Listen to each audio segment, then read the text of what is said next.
morning po mga kalingap. At for today's video ay mag extra po tayo kay Kuya Sam. So bali po pala ngayon, mga pang 3 days ko na po. So yan, nagbiyaya po alas 6 pa lang po ng madaling ng umaga. Pero grabe pa rin po ang hamog. Tsaka yan, may bagyo po ngayon, araw po ngayon ng Huwebes. Kahapon, grabe po ang lakas ng ulan pag uwi ko. Yan, ingat-ingat lang po tayo mga taga Bicol. Grabe oh, nag-landslide na. Uy. So yun mga kalingap, talaglag po yung aking yung aking helmet, nabasag yung yung pinangtaklob po niya sa helmet. Nalaglag pagdaan po ng sasakyan. Oh no. So yun guys, tara, samahan niyo po ako sa paggawa kay Kuya Sam Ashley. So bali gagawa ko po doon yung mga hamba. Mamaya guys, pakita ko sa inyo yung mga nagawa ko ng unang araw tsaka pangalawa. So bali pang 3 days ko na ngayon guys. Sama ko pa rin po ngayon syempre. Kadyal pa.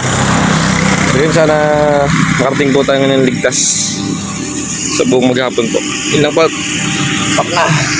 So yun po mga kalingap, nakarating na tayo dito. Halos inabos dito. Nabutin po ko na 1 hour. Halos saktuhan din po 1 hour.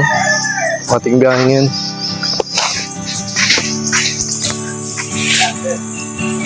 Sige ka. Tapos na. Tapos na po. Tay, good morning. Palit mo na akong damit.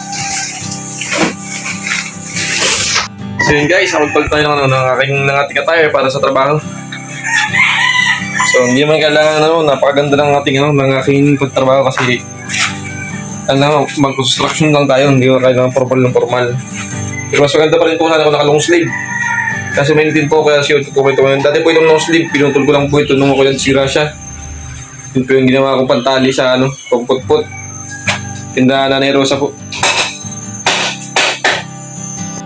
Bali ito po pala yung una kong araw na ginawa. Unang araw, bali ito po ito. Nung unang araw ko is bali isa bintana po, isa, dalawa. Yung po tapos isang araw. Then tatlo po yung hamba ng CR. So ginawa ko pa yun nung Martes. Tapos nung Huwebes naman, nung Miyerkules naman po kahapon ay ito naman po bintana ng sala. Ito isa. Tapos sa kwarto po dalawa, tapos yung hamba yan ito po yung ginawa ko ng pangalawang araw, yung hamba. Bali 80 po yung lapad.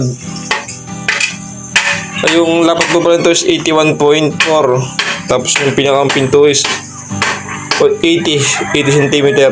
Yung built-in na po may bili ni Kuya Sam siguro. Kasi nag-clearance po ako ng 1.4 para po sa bisagra ng yung bisagra po ng kahoy is hindi na po nilulubog dito. Pero yung kabit po sa kahoy is nakalubog pa rin po yung kabilang side. Kaya ginawa ko pong 1.5. Pero kung ganito lang pong klase yung ginawa po na Kuya Sam is nag-clearance po ako dito 1 cm lang po. Yung buko ng hamba at saka yung pinto. Bali 1 cm lang. So bali ito mo yung sunod ko ngayon. Yung sa kwarto, bali nga gawin ko po ay 2 hamba. Yan, tsaka po yung bintana. So baka hanggang bukas pa rin po ako dito bago matapos. Kasi yung hamba po talaga is medyo matrabaho po ito. Maliit na trabaho pero mabusisi. Tsaka kailangan pasensya. Kasi yung simento po kailangan din maghantay, magpatigas. So trabaho na ako guys. Layout po muna ako nito. So yun guys, umpisa na po tayo, maganda po muna ako. Layout. Yung layout po is napaka-importante po ito, alam po sa mga hamba kasi medyo masilan po ito.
mag-layout po, napaka-importante po yung yung tinatawag nating hulog.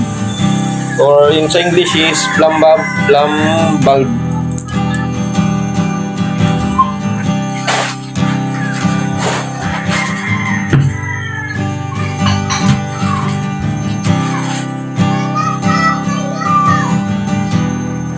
Parang kailan lang, parang mga pangarap ko.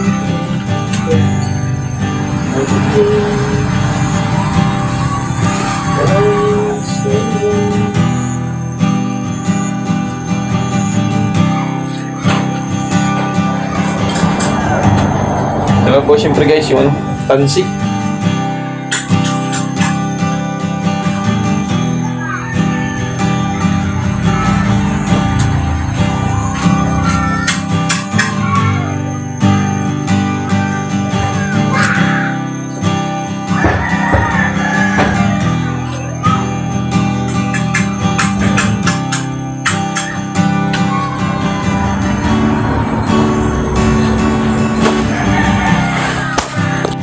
So, yan po mga kalingap. Tapos na po tayo mag-layout kanina. So, bali ang laki po nito yung pintuan na ito is ang pinto po nito is 70 cm. 70 cm. So, bali ang layout ko po nito is tansi po is 68.5. So, yung 68.5 po na yun po yung pinang labas po nung pinambamperan nung pinto, pinang dap.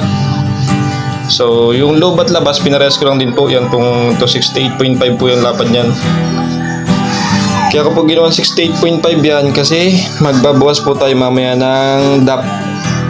Dap po dito is 1.1 cm by 5. Yung pinakang dap po nito 1.5. So, papatak lang din po yung 1.7. So, 68.5 minus 1.7 plus 1.7 is 3.4. So, i-plus lang po natin yung 68.5 plus 3.4 is papatak din po ng 71.4 or 71.5 kasi hindi din naman po na-perfect yung pagtabas. Kakatingin ko lang po yun dito. So, guguhitan ko lang din po dito ng sa mga tansi. Yung kapal po ng pinto kasi yung pinto po is hindi po yung 0.02 inches. So, kalimitan po nun is 1 and 3/4 yung pinakang pinto. So, kung minsan lumiliit pa po. Kaya kung sumagapagawa po naman yan yung mga hamba, pag concrete or kahoy, paniguradong hindi po yan saktong 2 cm, ay 2 inches. Pero pag may mga manggagawa lang po kayong sariling gawa na rin po ng hamba, is paparehasan na rin po nila yun. Yung laki ng kapal ng gap ng gap ng pinakang hamba. So dito po pala mga kalingap yung nilagyan ko ng pako at alambre para matibay yung kapit niya. Hindi ko siya basta-basta bibitaw kasi kahit hampasan po yan hampasan niya ng pinto. So bubitak man po siya, hindi siya bibitaw kasi mayroon po siyang kapit na pako at saka alambre. May kapit na rin po yan sa pader, yung plastering po yan. So ganyan lang po yung unang patapal, malabnaw. Santay ko lang kung tumigas bago ko tapalan ulit kasi pag tinapalan ulit yan, babagsak na po yan. Tapos yung kapit po yun, hindi ko magandang kapit. So medyo makakapal po ito, nasa 2 inches ang ating habulin, 2 inches mahigit po. So yun po mga kalingap, nakatapos na po tayo ng isang dap nung nung hamba. So susunod ko lang po ito ang kabila. So bali ito na po yung pinakalabasan niya. So ang laki lang po ng dap natin is yan guys. Saan ba? Paano ba? Ito po yung pinakalaki niya.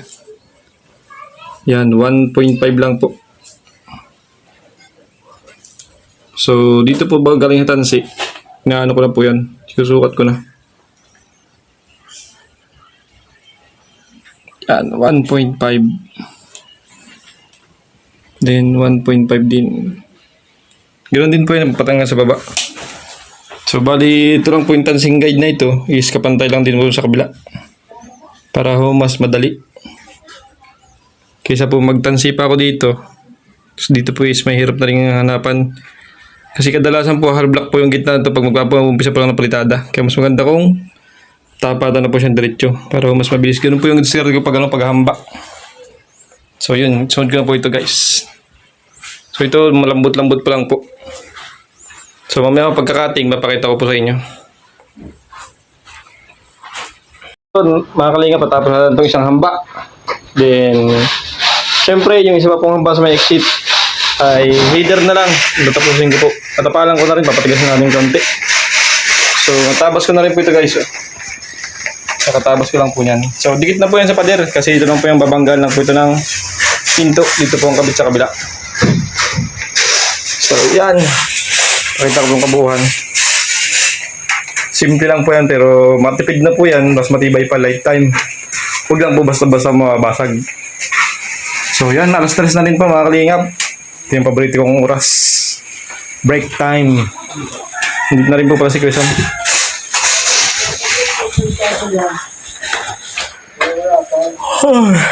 Bray, break time na.